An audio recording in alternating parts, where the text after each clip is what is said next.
बिस्मिल्लाहिर्रहमानिर्रहीम। आज का टॉपिक है कंट्रास्ट मीडिया। कंट्रास्ट मीडिया, ठीक है। रेडियोलॉजी डिपार्टमेंट में, रेडियोलॉजी फील्ड में जो है हम एक फार्माकोलॉजिकल ड्रग यूज़ करते हैं, इसको हम कहते हैं कंट्रास्ट मीडिया, ठीक है। कंट्रास्ट मीडिया क्या है? ये एक फार्माकोलॉजिकल ड्रग है।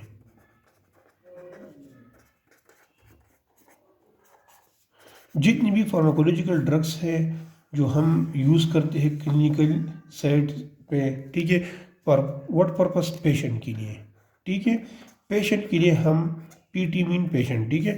पेशेंट के लिए हम जो ड्रग यूज़ करते हैं इसको कहते हैं फार्माकोलॉजिकल ड्रग्स।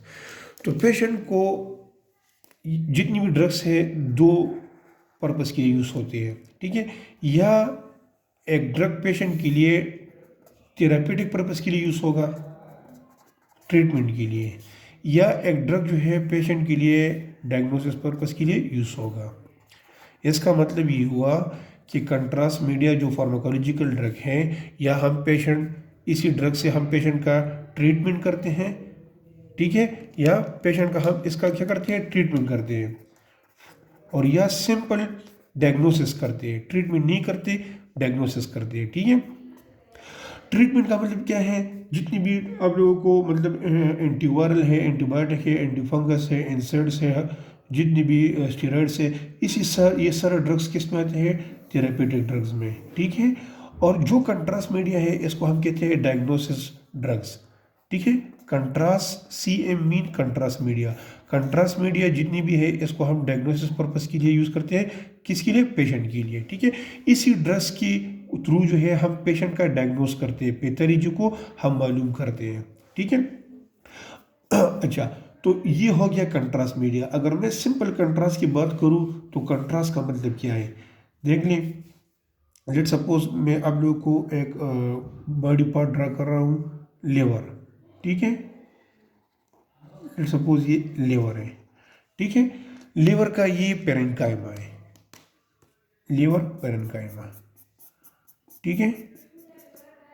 इसका जो इमेज बनेगा, लेट सपोज मैं इसका इमेज ले सकता हूँ, MRI के थ्रू भी ले सकता हूँ, एक्सरे के थ्रू भी ले सकता हूँ, फ्लोरोस्कोपी की, इस जितनी भी इमेजिंग मोडिलिटी है। फॉर एग्जांपल मैंने सिंपल CT स्कैन के थ्रू जो है यहाँ पर इमेज लिया और इसके ऊपर यहाँ पर एक पैथोलॉजी प्रेजेंट है, ठीक है। तो जाहिरी बात है पैथोलॉजी का जो डेंसिटी होगा वो ज़्यादा होगा। लेट सपोज इसका डेंसिटी है 7, ठीक है।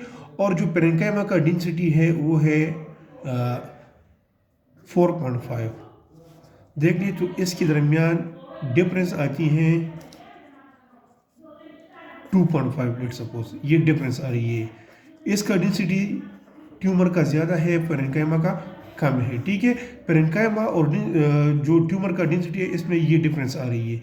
तो अगर इसी डिफरेंस को हम ह्यूमन आई के थ्रू डिटेक्ट कर सकते हैं सही तरीके से, तो सही तरीके से डिटेक्ट कर सकते हैं तो हम कहते हैं कि इसी इमेज का कंट्रास्ट ज़्यादा है, ठीक है। अगर सही तरीके से हम इसी डिफरेंस को डिटेक्ट नहीं कर सकते तो हम कहते हैं कि इसका कंट्रास्ट कम है, ठीक है।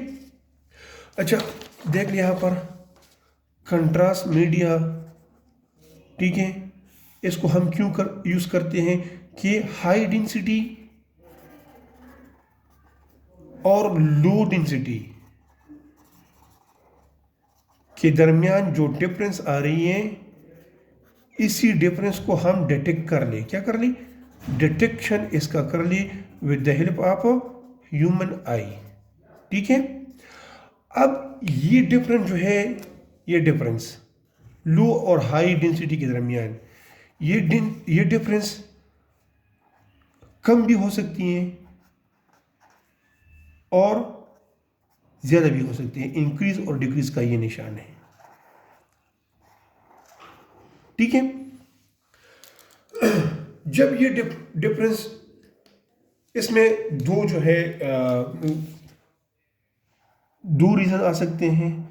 अगर किसी इमेज का डिफरेंस बिटवीन हाई और लो डेंसिटी बहुत ज़्यादा कम हो, मींस नेगेटिव में आ रहा हो, या बहुत ज़्यादा हो, पॉजिटिव में आ रहा हो, तब इसी को हम डिटेक्ट कर सकते हैं। अदरवाइज अगर सिंपल कम है तो फिर हम इसको डिटेक्ट नहीं करते। इसको थोड़ा और इजी करते हैं, इसको छोड़ दें फिलहाल। देख लें वही सेम लेवर, ठीक है, यहाँ पर पैथोलॉजी है, ठीक है, और यहाँ पर ये पेरेन्काइमा है, ठीक है। अब इसी पैथोलॉजी का एटॉमिक नंबर या डेंसिटी 6 है और पेरेन्काइमा का डेंसिटी 5.9 है। तो देख ले इसमें सिर्फ और सिर्फ 0.1 का डिफरेंस आ रही है, 0.1 एटॉमिक डेंसिटी का डिफरेंस आ रही है। तो इसी डिफरेंस को डिटेक्ट करना बहुत मुश्किल है, ठीक है। तो इसी डिफरेंस को हम या तो बहुत ज़्यादा इंक्रीज करेंगे तब नज़र आएगा इसको, या तो हम बहुत ज़्यादा इंक्रीज करेंगे तब नज़र आएगा, या बहुत ज़्यादा डिक्रीज करेंगे तब नज़र आएगा।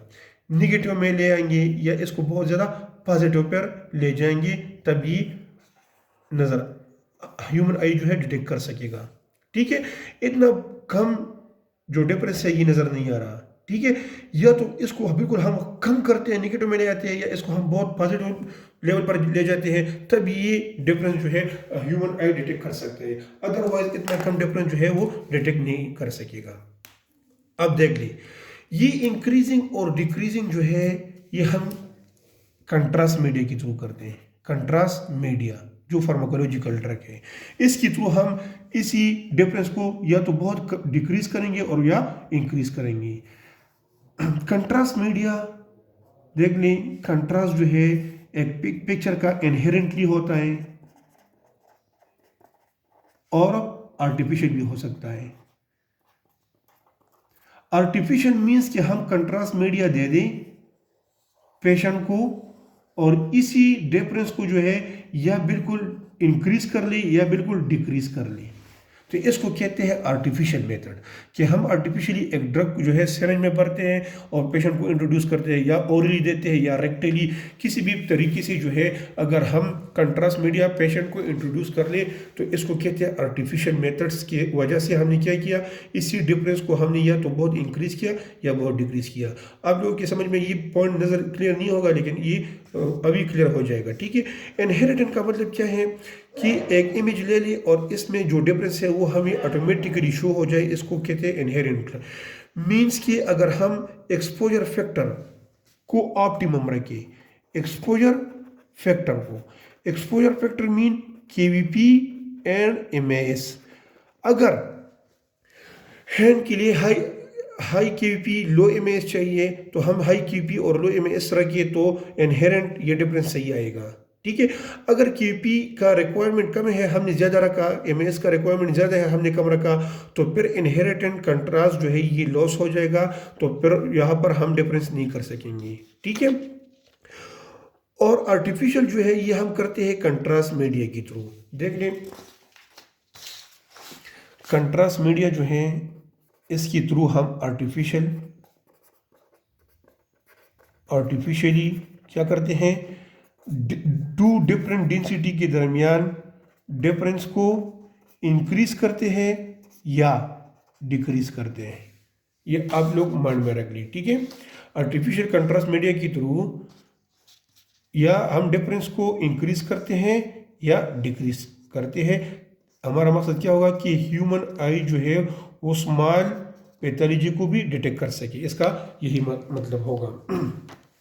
अच्छा, नेक्स्ट कंट्रास्ट मीडिया, वो कंट्रास्ट मीडिया जो डिफरेंस को डिक्रीज कर रहा है और वो कंट्रास्ट मीडिया जो डिफरेंस को इंक्रीज कर रहा है। तो वो कंट्रास्ट जो डिफरेंस को डिक्रीज कर रहा है, ऐसे कंट्रास्ट को हम कहते हैं नेगेटिव कंट्रास्ट मीडिया। वो कंट्रास्ट मीडिया जो डिफरेंस को इंक्रीज कर रहा है, इसको हम कहते हैं पॉजिटिव कंट्रास्ट मीडिया, ठीक है। देख लें नेगेटिव कंट्रास्ट मीडिया में एयर आएगा, ऑक्सीजन और कार्बन डाइऑक्साइड, ये कंट्रास्ट हम यूज करते हैं, ठीक है। जो पॉजिटिव कंट्रास्ट है इसमें आयोडीन बेस कंट्रास्ट आएगा और बेरियम सल्फेट ये कंट्रास्ट मीडिया आएगा। Barium sulphate base contrast media आएगा। सबसे पहले निगेटिव कंट्रास्ट मीडिया को थोड़ा एलाबोरेट करते हैं कि इसका मतलब क्या है। देखिए लेट सपोज इंटेस्टाइन है ये, ठीक है, ये इसका म्यूकोजल पैटर्न है, ठीक है। तो यहाँ पर एक पैथोलॉजी प्रेजेंट है, ये वाला यहाँ पर एक पैथोलॉजी प्रेजेंट है। तो आप लोग देख ले, इसका अगर मैं इमेज लूँ तो ये पैथोलॉजी मुझे नज़र नहीं आएगा।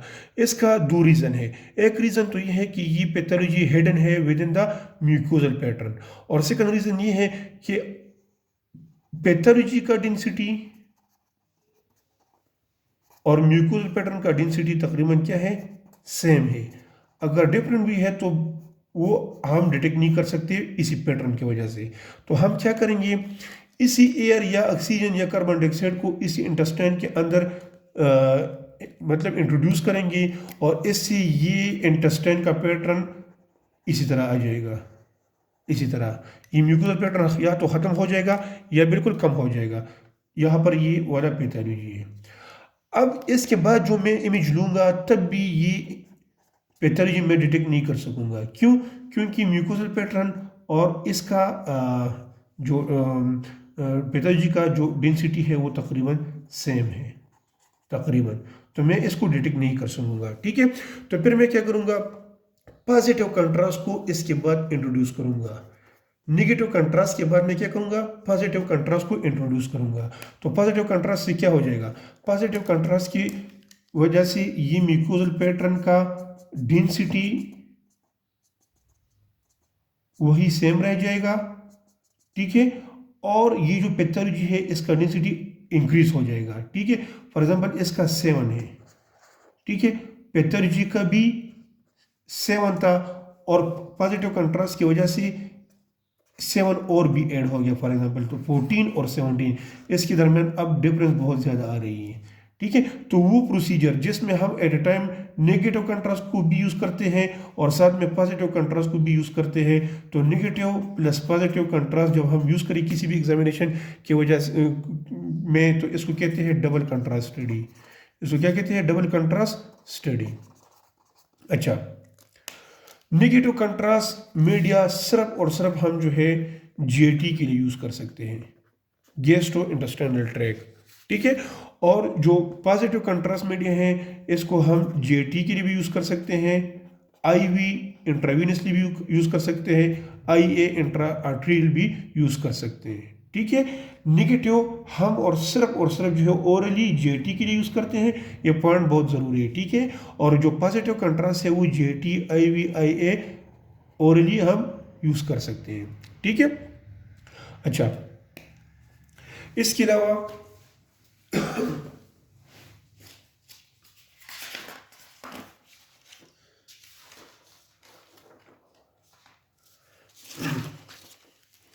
तो इस तरह मैं कह सकता हूं कि contrast media is divided into inherently, ये आ सकता है इनहेरेंटली, और साथ में ये आर्टिफिशियल आ सकती हैं, ठीक है। इनहेरेंटली एक्सपोजर फैक्टर पर डिपेंड करता है कि केवीपी और एमएस हमने जो रिक्वायर्ड है वो यूज़ किया है या कम और ज़्यादा यूज़ किया है। अगर जो रिक्वायर्ड है वो हम यूज़ करें तो इनहेरिटेंट कंट्रास्ट हमारे पास सही आएगा, या ये डिपेंड करता है बॉडी कंपोजिशन के ऊपर। अब लंग्स में हाई केवीपी चाहिए चेस्ट में और लो एमएस चाहिए, ठीक है। तो लंग्स का जो डेंसिटी है वो नेगेटिव में है, रिब्स का डेंसिटी पॉजिटिव में है। तो देख ली इसमें बहुत ज़्यादा फर्क है, -600 इसका डेंसिटी होता है और +600 लेट सपोज, तो देख ले कितना डिफरेंस आ रहा है, ठीक है। तो इसको हम कहते हैं इनहेरिटेंट कंट्रास्ट, ठीक है। अब आर्टिफिशियल जो है ये हम प्रोवाइड इंट्रोड्यूस करते हैं फार्माकोलॉजिकल ड्रग है पेशेंट को, ठीक है। या तो ये कंट्रास्ट मीडिया जो आर्टिफिशियल हम दे रही है, या तो ये पाउडर फॉर्म में होगा, यार यही आर्टिफिशियल कंट्रास्ट जो हम पेशेंट को दे रही है, ये हम पेशेंट को नहीं दे रही है, ये हम मशीन के थ्रू जो है वो कंट्रोल कर रहे हैं और नेचुरली होता है, ठीक है, इनहेरेंटली। और ये हम पेशेंट को इंट्रोड्यूस, आर्टिफिशियल कंट्रास्ट वो मीडिया है जिसको हम फार्माकोलॉजिकल ड्रग कहते हैं, ठीक है। ये हम ज़रूर जो है पेशेंट को पिलाएंगे या इंट्रोड्यूस करेंगे IVIA, ठीक है, या रेक्टली, या तो ये पाउडर फॉर्म में होगा या फ्लूइड फॉर्म में होगा, ठीक है। जो पाउडर फॉर्म में है, जितनी भी कंट्रास्ट मीडिया जो पाउडर फॉर्म में है, इसको हम कहते हैं barium sulphate base contrast media, और जो फ्लूइड फॉर्म में है इसको हम कहते हैं iodinated base contrast media. Note कर ली शाबाश, ठीक है। तो जितनी भी पाउडर फॉर्म में कंट्रास्ट हो प्रेजेंट होंगी मार्केट में, वो बेरियम सल्फेट बेस कंट्रास्ट होंगी, और ये सारी इस ग्रुप का जितनी भी कंट्रास्ट आएगा वो वाटर इनसॉल्युबल होगा, वाटर इनसॉल्युबल।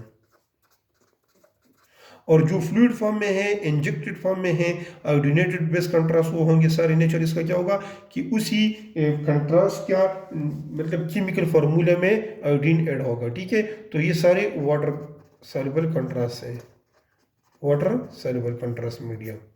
इसका मतलब ये हुआ कि पेशेंट को जब हम आर्टिफिशियल कंट्रास्ट मीडिया, देखिए पेशेंट को जब हम कंट्रास्ट मीडिया पिलाते हैं, ठीक है, अगर वो पाउडर फॉर्म में है तो वो बॉडी में जाएगा और बॉडी के फ्लूइड के साथ मिक्स अप नहीं होगा, इसलिए इसको हम कहते हैं कि powder are the water insoluble, या barium sulphate contrast media are the water insoluble contrast media, ठीक है।